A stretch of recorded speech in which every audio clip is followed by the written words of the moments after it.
G'day legends, I hope you are having a fantastic day. Now I apologise, today's video will be out a little bit late. I had a lot of admin to do for a trip coming up, had to get new vaccinations, visa stuff all worked out, and it just blew out my timings.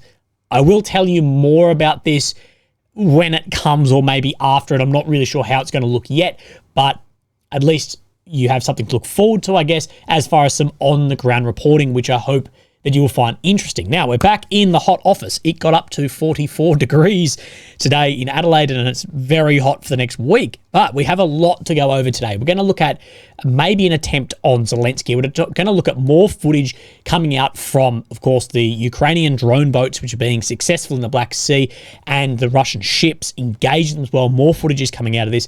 We're going to look at the flights by NATO in the Black Sea and what this may be, controlling what's going on. Of course, then we'll have a look at the maps. Then we'll talk about counteroffensives, partisans, reparations, Wagner in Africa, all of this. We've got a fair bit to go over. Now, if you were to just do what I do every day and open an incognito window, type in Ukraine and see what people are mostly speaking about, you will see today that it is being reported that Russia had an attempt on Zelensky's life with an Iskander missile in Odessa. Now, this is being portrayed two separate ways, and of course people, whether you're pro one way or pro the other way, are leaning into that to try and push a further propaganda narrative. But what we do know is that Zelensky was down in here in Odessa, and that there was an Iskander strike very close to where he was. Now, if you look at what then Russia is reporting, it is saying that Zelensky has gone down to here to award those special operations soldiers who launched those boats, who then have taken out the Russian ships down in the Black Sea. He went to award them. After that, then he left, the soldiers stayed on, and 10 minutes later, then there were strikes on the location of which that was, and a number of those special services guys were taken out from there. But if you look at other media, it's saying it was a strike just against a base, had nothing really to do with Zelensky's location being leaked.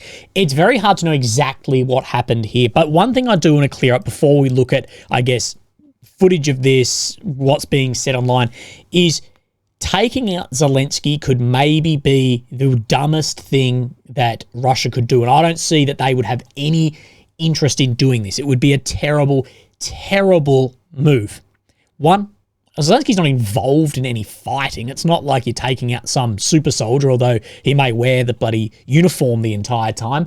But what it would do straight away is it would unite Ukraine 100%. And we do know that Zelensky's popularity in Ukraine has been declining, especially now into the third year of war. We know that from the Kiev Institute of Research. We know his popularity is declining, and also in the West as well, that there is more pushback against what is happening there. But instantly, if Russia were to take out Zelensky, it would unite Ukraine 100%. It would unite Ukraine, the West with Ukraine more so, and then more weapons, more soldiers. Again, it's the way I'd put it is, it's like you bullying your little brother and then someone else bullies your little brother, and it's like, no, you can't do that. Like, this is one thing. Doing that is straight out of bounds. So, yeah, I think that idea, like, I don't see that there'd be any positive. It would just all be negatives for Russia to actually do that. And in my opinion, I think it would be the same the other way too, for if Ukraine tried to take out Putin. Maybe. You don't know who's stepping in. You don't know the unification. All of this. I don't think there's interest to take out the leaders. And there are rumors, conspiracies, that there are agreements in place not to take out leaders in times like this.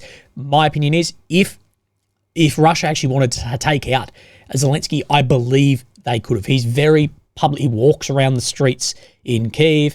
He's spending a lot of time, say, at the Intercontinental doing interviews with journalists, all of this sort of stuff. And he's traveling around the front line. I believe if there was really a want to do that, whether it was some partisan, some bloody spook, whatever, I don't know.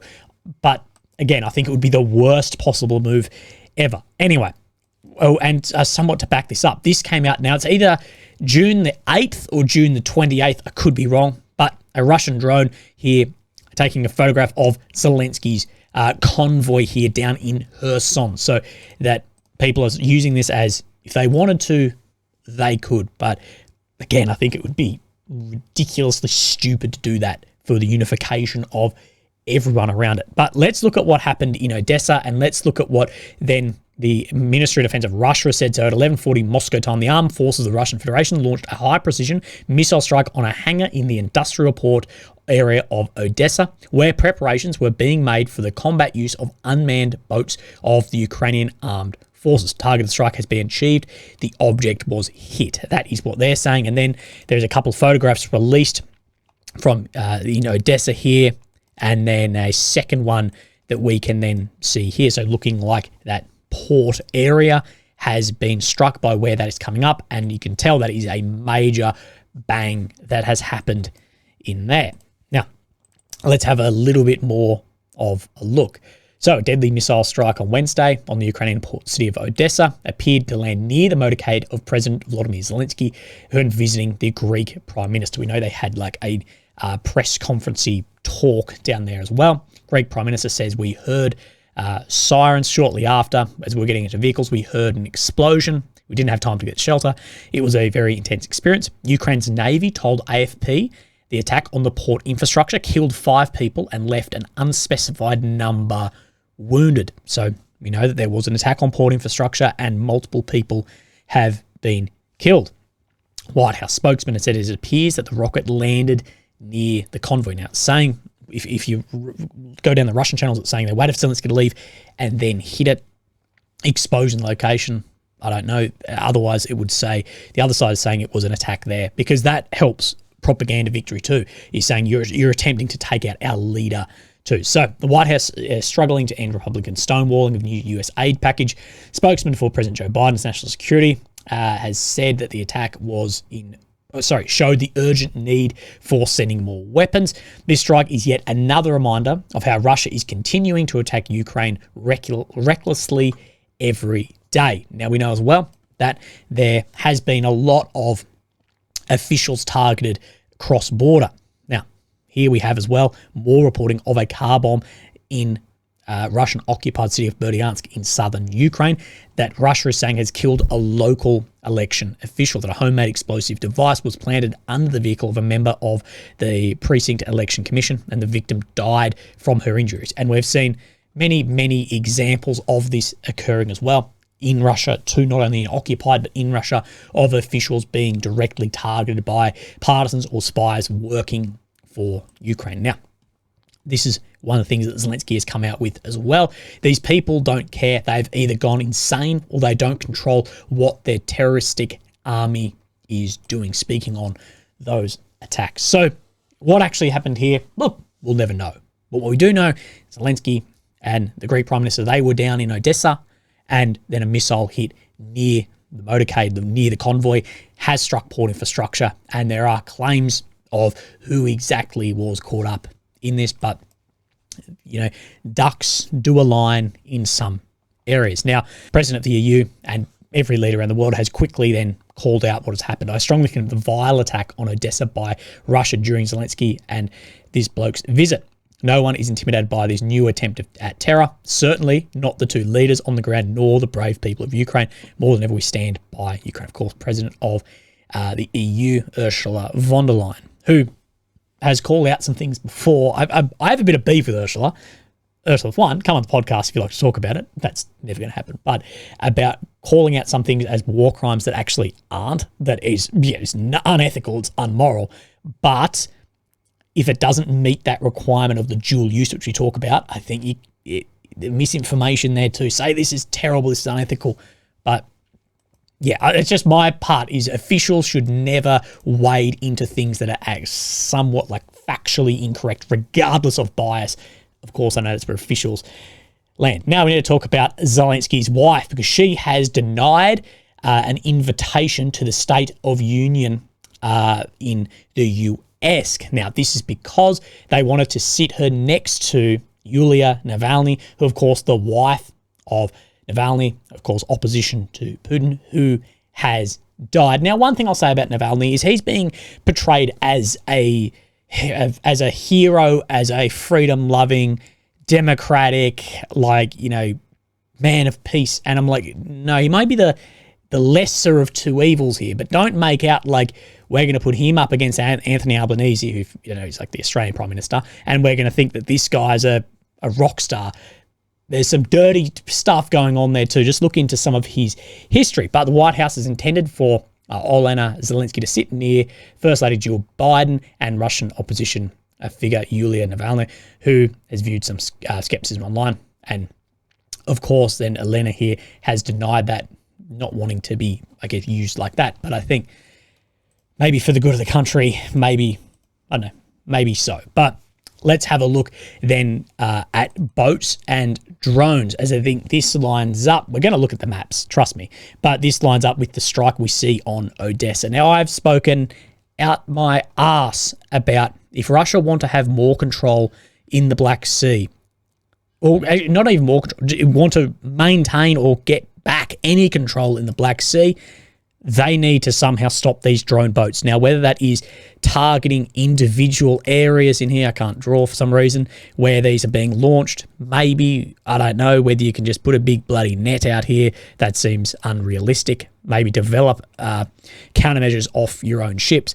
But many will speculate, well, no, it is to close off this gap. Somehow, what would be an incredibly difficult operation and incredibly costly, and I don't know if Russia has the power to even think about that with what we're seeing on the front line and struggles in areas. But to maintain any control of the Black Sea, that is something has to change there for the Black Sea fleet, or else it's going to be rendered useless, strategically useless. So I got an itchy nose. Strategically useless. Yes, it may still exist in over 50%, but if it can't have any freedom of movement and any opportune targeting, well, strategically it's been then defeated. Now we have a little bit of footage to look over. Now this photograph has been released over the past couple of days, and this has on here Avdiivka. Now is basically saying that this is like payback for what happened in Avdiivka. Now this is a Magura V5 drone. These actually look a lot like just a miniature version of like your narco subs, very low to the water, reduce the signature of them. And then we see this. Now remember, these guys down in Odessa, which we're presuming down in Odessa, it would make sense for it to be there. This is what the Russian MOD said that they have then hit. We see some little bit more footage here, and very obviously we can see the Starlink on board of these.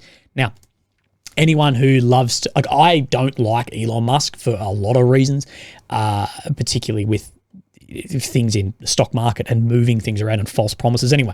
But people like to paint him as like this Putin sympathizer. He's next to Putin. Like, he could turn all this off, like, and this would not work. Like, if you're saying he's on the Russian side, he has literally in his fingertips the idea to turn the power to turn this off. I don't think you can paint him as that. Yes, he may have some different ideas to yourself, but it's his system that is allowing any of this to work. And he has said that he didn't want these used for like offensive capability. Now, of course, here we have, and we know it has been for an amount of time, that Starlink is absolutely crucial to these. And you can see the maneuverability, how low these are to the water. And hitting things on the water is very hard with both yourself and the other vehicle then moving. And these are a very interesting vehicle. We've seen more rudimentary ones of these used successfully before against other ships, but these are looking to have more and more promise against navies anywhere. Now, people love to say, oh, you know, this or that against the Russian ships in here, but at the end of the day, the countermeasures for these around the world yet have not really been built. And that goes for drones just in general. Now, firstly, I did miss something because I put it in the wrong folder, but this is footage from said to be the strike in Odessa near Zelensky. So then you can hear it, the bang, and the air raid sirens going off.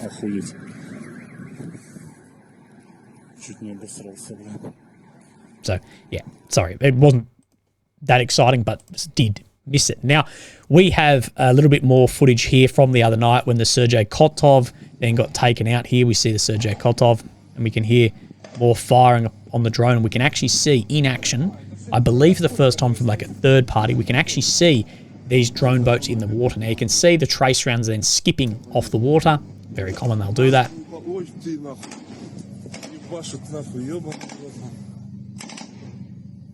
So you can see the boat is under its own steam, which goes against the idea that it was being towed.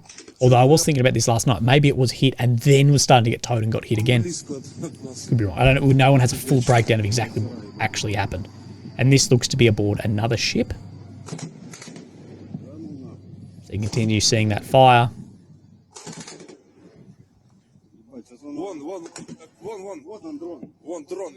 And then we zoom in and we can see right in here this drone and how low profile these are to the water. These would be very, very difficult to hit in water when both yourself and the other thing are moving up and down. And that's where then the video then cuts off. So unsure what the fate of that drone was, whether it had a successful strike or not. Now, of course, we're talking about this ship up here, this Sergei Kotov, but what we're going to talk about now is the Caesar Konakov as well, which is a Rapucha landing ship here, which of course have been, as you can tell by these, have been hit pretty hard down to just under 50%, have been taken out, and some footage that has come out aboard these that I think shows the chaos aboard trying to engage these drones, and Fighter Bomber had this up with it, that Caesar Konakov repelled the attack of the BECs, of course, the above watercraft with available forces. It lasted 20 minutes. Of the 10, so we know these are in swarm, 4 were destroyed. The 5th hit, and then the 6th, 7th, 8th, 9 in turn then hit the port side midship area. So we know multiple of these hit. And then the 9th entered, exploded, detonated from there, and talking about the clear work of the crew and how these are working together. So it's interesting just to get footage of how this is going. You can see absolute chaos at the front. Now, I do have one of these with audio and one without. Most of these videos going around don't have audio. So I was wrong. Yes, there is audio a little bit later. So you're going to have to look for trace and use your ears too. I don't know why the audio is so cutting in and out. So we can see right in here, looking like a shark. Drone boats coming up and turning around. You can see where the trace is hitting off the water. So you can see both with small arm machine guns, with large, with 50 cals as well, trying to engage these rounds going everywhere.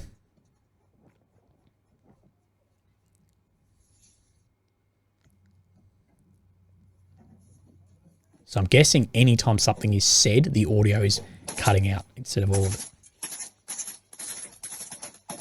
So you can see a hell of a lot of fire going in to try and attempt to hit these, as well as a spotlight trying to see it in the water also. And this is sort of videos that where, you know, the militaries are going to have to watch right what works, what doesn't, because these are going to be a threat absolutely everywhere. Don't think that there aren't countries that don't like us that aren't looking at this going, that works against Navy ships. And we can see as we go to the other side of the ship here, just the amount of rounds in the air.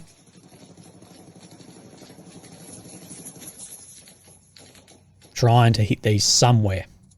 Now, typically as well, at least from my experience, every 5th round is a trace. It may be different with some larger guns, but on your typical like light machine gun, every 5th round is trace. So times what you're seeing in the air by 4, 5.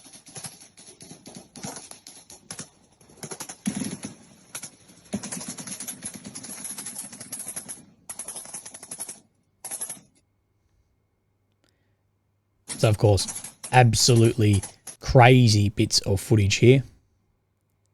And then we can actually see then where there is a strike against the ship. Now, you can watch that full thing on the Telegram channel if you'd like, on my Telegram channel, just so we don't get too long. Now, speaking of all this, I've spoken before about just the amount of eyes and ears, the ISR, the intelligence, surveillance, reconnaissance that is happening inside Ukraine, but from out over the Black Sea, as well in NATO countries. And don't think that this isn't helping in here. Absolutely it is. I'm not saying it's wrong for doing it. I'm just saying don't discount this. And I have spoken before about that, you know, the relay of radio transmissions of video of whatever then feeding in. We know one of the most important things for Ukraine is the intelligence that the West can supply. Not only the weapons, but the intelligence, the reconnaissance from satellites, from planes, from everything sitting in here. And if you want to just have a little bit of a look at this, just say for today, we see this Global Hawk, which of course is an American reconnaissance drone looking like this, sexy bloody thing, you know, sitting over the Black Sea. And this plane here, I believe, is actually Putin's aircraft landing down in here. That's what some have said. I can't confirm that. But of course, you know, they're not in this area for nothing. And we have a few more examples. So of course we have from different nations, of course, these are all spy. People put them as spy aircraft. I wouldn't call them a spy aircraft, but they're like, you know, a AWACS type EW thing, like a P-8 Poseidon. Typically is a submarine hunter, but has, of course, incredibly powerful radars and everything. I've actually been aboard one of them for a sortie. And as well, we have, you know, the Global Hawk as well. This was actually the same one. I must have screenshotted it twice. But, you know, as you can see, there's a lot going on, and that's, you know, as well, not only with, say, the Storm Shadow, Scalp, Taurus, this is things they're talking about here, as well as maybe control over, or at least relaying information about the positions of those boats in the water when it's opportune. There's a lot going on here that you don't hear about because, of course, anything aboard those planes is instantly top secret, and the intel coming out is very high up there as well. Now, let's have a little squidgery-didge at the maps and talk about what is going on. Now, there is basically no change. And if you just pull, let's go to Bakhmut. Now, what do we see here between yesterday, today? No change. What we do know is from my guy on the ground in Chasiv Yar, that Chasiv Yar is getting hit very, very hard by Fabs. I can't share the message he sent me today, but I can talk about it, saying that they are hearing the jets a lot closer. Now, what we do know is the jets can drop these Fabs from 50, 60 kilometers out, and apparently they've got about 90 seconds of which they're within like air defense danger when they could actually be taken down. So they come screaming in, you know, they cross in for, let's say, 45 seconds, they release, they take a few seconds to turn around and then back. So for a 90-second period that they are in at Mark 2 or whatever it is, that they are actually in danger. But what he's saying is we're hearing them get closer and closer, and they are striking not only Chasiv Yar, but they're moving beyond into Konstantinivka and Kramatorsk with these weapons as well. That is what he's telling me off the front. And we do have, he also was saying that they've really shifted to Fab 2000, so the big ones. And then this video came out today in Chasiv Yar of a 2000 landing here. So of course a massive, massive bomb and increased. It looks like there is a massive increase in presence of those aircraft. Now, in Avdiivka, there's a lot of claims from Ukrainian pages saying, well, they're saying outright that Thankyou has come back under Ukrainian control. I haven't seen anything geolocated, any map that actually shows this. What we do see is a small bit of change just to the south of Avdiivka here, as well as we do see just a little bit of change in the grey zone near Pervomayski, but coming under control. Maybe we'll have information tomorrow, maybe not, but again, not sure. We do see a change in grey zone near Novomyolivka, but up and down the deep state, all we're seeing is that change near Orlivka as actual border change and little bits of grey zone in other areas, but that is it so far. Now, let's have a look at then Rybar. That Russian army has launched an attack this morning, an attack at Klishkivka, so that's up in Bakhmut where we were talking about here. Now, I believe this was unsuccessful. The attack was not successful. Important to note, these kind of attacks will increase as Ivanovsky is going to fall soon under Russian control. That would pave the way for Russian troops to capture the entire area east of the water channel. So trying to get from here, this is the water channel running through here, where Russia has been before and was pushed back as Ivanovsky try and get Klishkivka, but that was said to be unsuccessful. Map updates for the day, talking about Novomyolivka. So let's push down and have actually a look in Novomyolivka. So we come down here. Now, of course, the maps, depending on your maps, look very different. We did see, though, an increase of grey zone over more of Novomyolivka. Many maps are saying that this milk area came under control and that this has been closed up and through here. But Again, we like when both maps line up to actually confirm this. Let's look at what is said. Russian troops attempted to advance in the western part of Avdiivka, so over here, from the milk factory. This is the milk factory. The attack was repulsed. There is nothing certain about the total recapture of Avdiivka we're talking about by Ukrainian troops. The situation has not changed for several days. New assault took place in Sinkivka by Russian troops, and the grey zone expands. So we'll talk about Sinkivka just in 1 second, but in here, this is a very important area because you can see where this would then collapse some of these fields. But as far as huge changes, not really. Now, Krasnoarivka, this is somewhere where, I don't know, I'd like to see a map update because there's much talking about flags being raised, street-to-street fighting. This map doesn't show it. Some show up through here.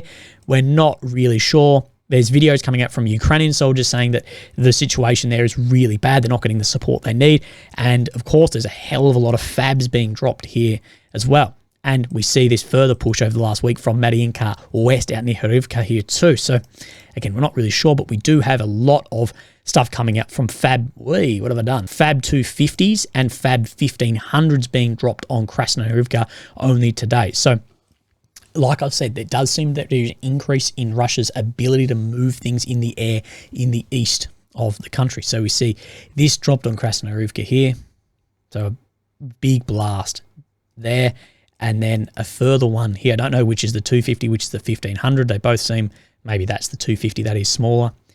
But yeah, so there's definitely a lot of fabs being flown in there, and you can see the success they're having. Now, Sinkivka, there's no change, I don't believe, anything on this map. No, we did see that Russia has had a failed advance through the forest area here, and they're trying to change axis to push down here. Of course, this is very, very important for both Ukraine and Russia because the importance of Kupiansk, which of course was occupied by Russia at one point, but now isn't. Now we're just going to come down into the south of the country, but not that far south, to the south of Kharkiv. Of course, this is what I'll call the Robotny front here. Now, what is Russia trying to do? Well, look at the fortifications. They're trying to re-get their parts of the Surovikin line that were broken and that came under control of Ukraine as well. We did see that Russia had an advance into basically the center of Botany, and then Ukraine then pushed them back out successfully. Now, Deep State has shown basically no change on this front in the last couple of weeks, so we don't have any full confirmations, but then Syriac has then had this. Now, the situation on the Zap front, this front, during the last, let's move this across so you can actually compare the two. During the last week, Russian army made significant advances northwest of Verbove. This is Verbove, taking control over the rest of the Surovikin line out of control. In addition, troops advanced westwards in order to reduce the salient and reach Robotny from the east, so up in here. Now, what exactly does this actually look like in here?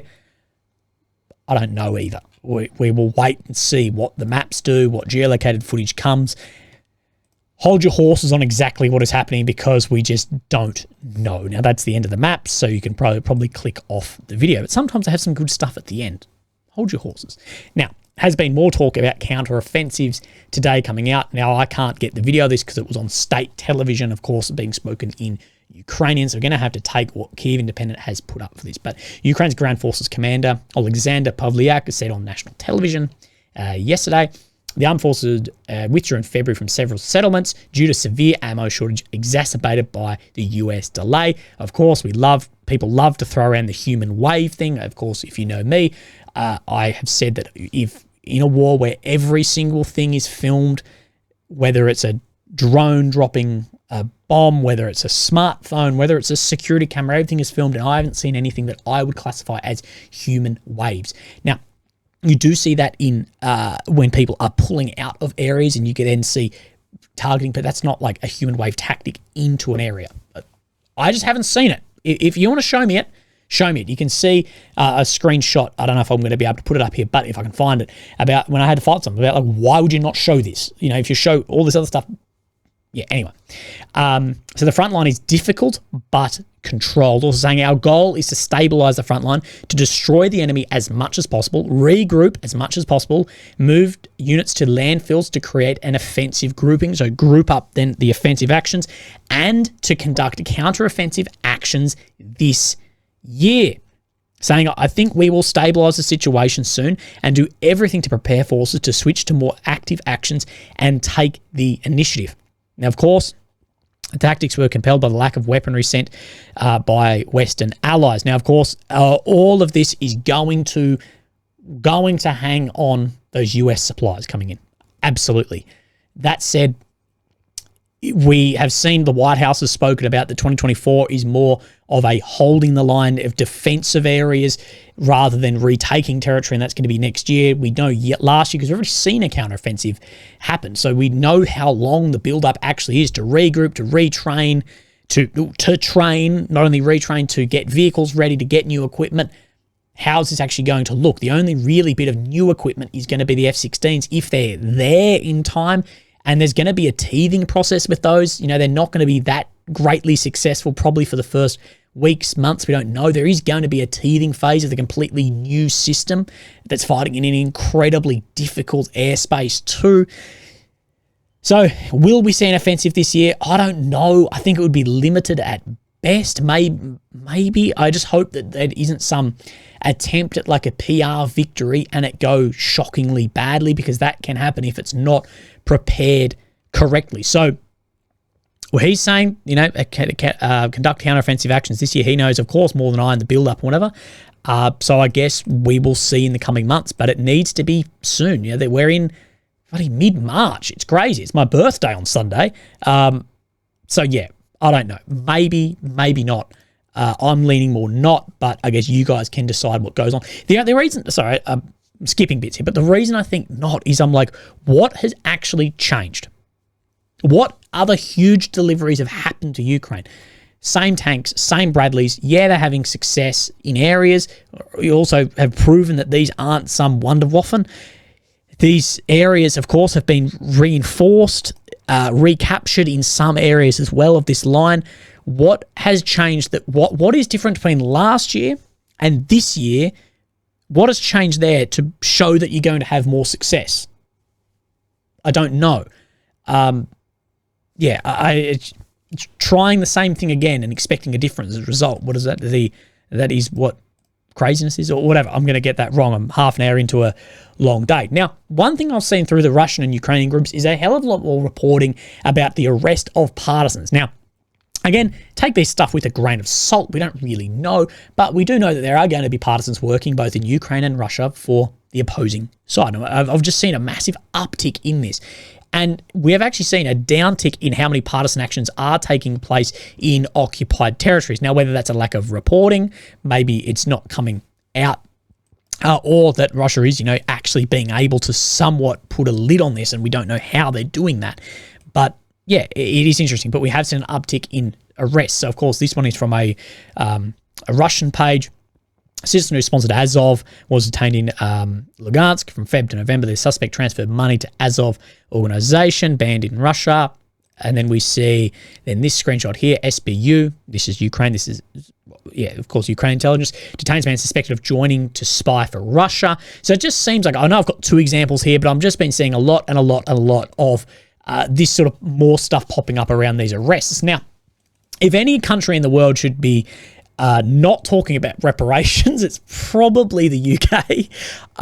But let's look at what has said. So the Foreign Secretary David Cameron said the UK could loan Russian central bank assets to, in the UK to Ukraine. So I can't talk, which it could recuperate from Russian reparations paid to Kyiv after the war. Lord Cameron told the House of Lords on Tuesday there is an opportunity to use something like a syndicated loan or bond that effectively uses the frozen Russian assets as a surety to give that money to the Ukrainians, knowing that we will recoup it when the reparations are paid by Russia. He added that the government was aiming to a maximum G7 EU unity on the proposal, but the UK would be ready to move ahead with allies that take this action. The biggest problem with doing this, with these frozen assets, selling them, paying them out, using interest off them, whatever, is faith in those banks. And we need to remember that the world is, I love the memes on like an alien movie, and it's like aliens attacked the world, and it's just like a bland globe, like a water globe with just America on it, or just the UK. And that is true. We need to remember that the world is more than just Australia, Europe, America.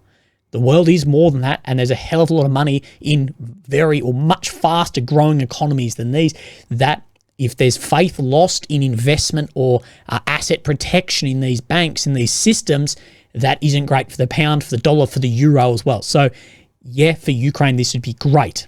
Not saying they shouldn't do it, but I'm saying that there needs to be a thought too of long-term faith lost in those systems, securities.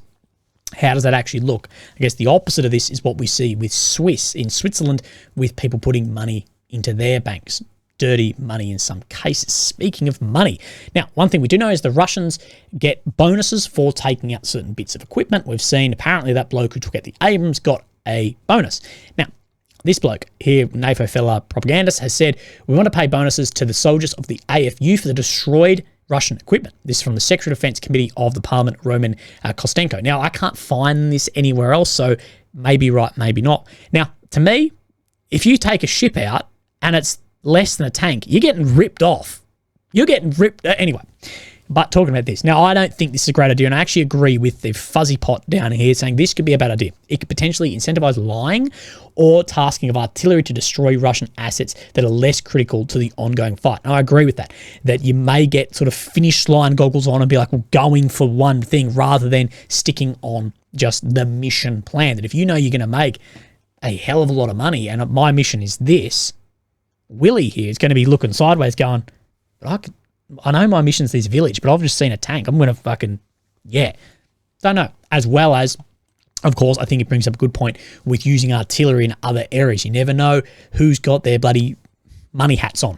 Now, lastly, we'll speak about is from a Wagner group here talking about Africa. Now, we have seen Ukrainian special forces have been reported to be operating in Africa, hitting Wagner PMC there as well. Now, this is from a channel here that began to spread information that fighters from the Russian African Corps, named after, destroyed a group of Ukrainian soldiers in Sudan. We'll tell you why this is not true. So they're saying that they haven't hit these. Until now, little is known about the participation of Ukrainian SF in the civil war in Sudan. The Kiev press told the American Wall Street Journal claim that the Ukrainians are allegedly fighting on the side of the territorial authorities under the leadership of Abdel Fattah al-Burhan. Ukraine claims that in Sudan they intend to confront the Russian military, which is allegedly fighting on the side of the opposition rapid reaction force, although there is no confirmation of the presence of official Russian army units or trainers in Sudan. Moreover, it is impossible to imagine that the Ministry of Defense will support the RSF, of course the Rapid Reaction Force, while the Russian authorities are developing bilateral relations with the transnational authorities in Sudan and the Russian embassy operates in Khartoum. So we're not 100% sure what is happening here, but we do know it does look like there are international sort of brigades formed by Ukraine. Who's within those? Are they Ukrainian SF? Are they recruiting guys? We don't know. And videos saying that they are hitting in Sudan Russian elements too. So we're not really sure. That is probably something that will come out in later times. Legends, I know it's late. I know this is long. Look after yourselves. Have a fantastic day. And I'll speak to you tomorrow. Thank you. Bye-bye.